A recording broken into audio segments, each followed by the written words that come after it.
Good morning, sunshine! Hello mga ka-story! At dahil araw ng kalayaan ngayon, malaya natin gawin ang gusto natin. For today's ulam, magluluto ako ng adobong pusit. At yung unang gagawin, mag-isa tayo dito ng bawang, sibuyas at luya.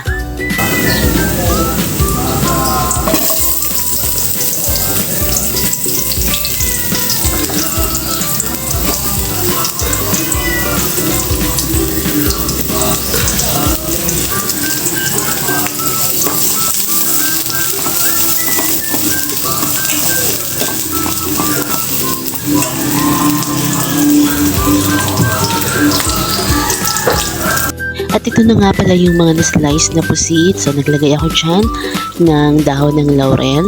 And then, nag-prepare ako ng soy sauce, and then sili, and then yung mga pampalasa. At ang next na gagawin, ilalagay na natin yung mga na-slice na pusit. At pagkatapos nga nito, gigisa na natin siya sa mga ingredients na nilagay natin para ma-absorb niya yung lasa.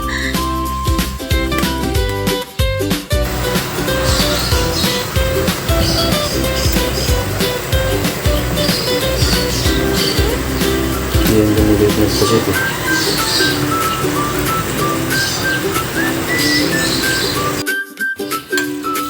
Siyempre sa pagluluto ng adobong pusit, hindi talaga mawala dyan yung siling haba or yung tinatawag natin na sili na green. Kung gusto nyo na mas maanghang pa, maglagay na lang rin kayo ng siling labuyo.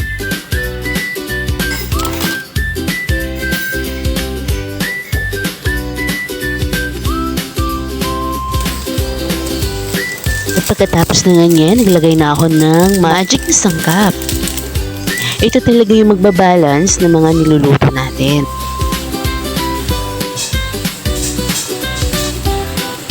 At syempre, huwag natin kalimutang haluin para mas manunuot sa sarap at mas kumapit yung lasa sa pusit na niluluto.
At pagkatapos naman ito ay naglagay ako dito ng vinegar, pampadagdag lasa at sarap sa niluluto nating adobong pusit. At syempre para hindi siya madaling masira o alam niyo mga ka-story, hindi pa natatapos yung pagluluto ko, may nagugutom na. Yung halos sa buong video ko siya yung maririnig mo.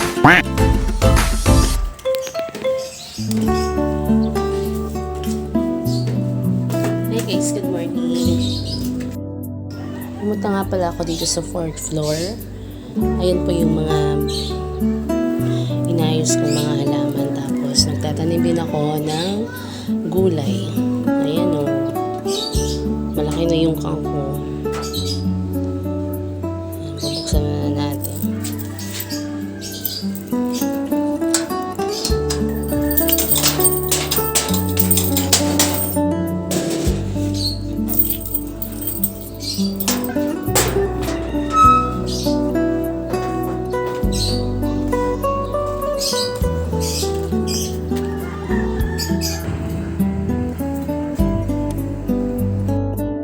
Sa taas.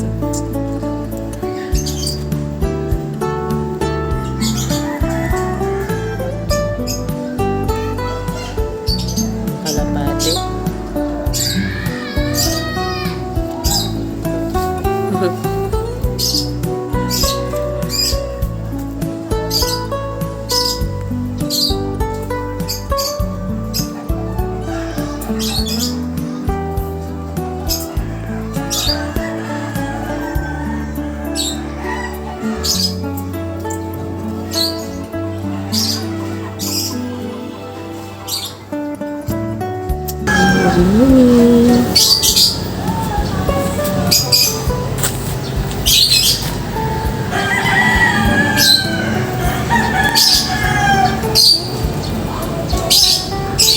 Ang ganda yung sikat ng araw.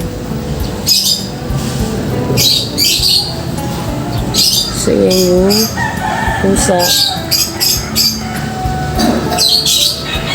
Ayan. Ito yung mga halaman. So, buhay na siya. May dahon na siya. Hindi yung alamansi. Tsaka itong mga bagong punla.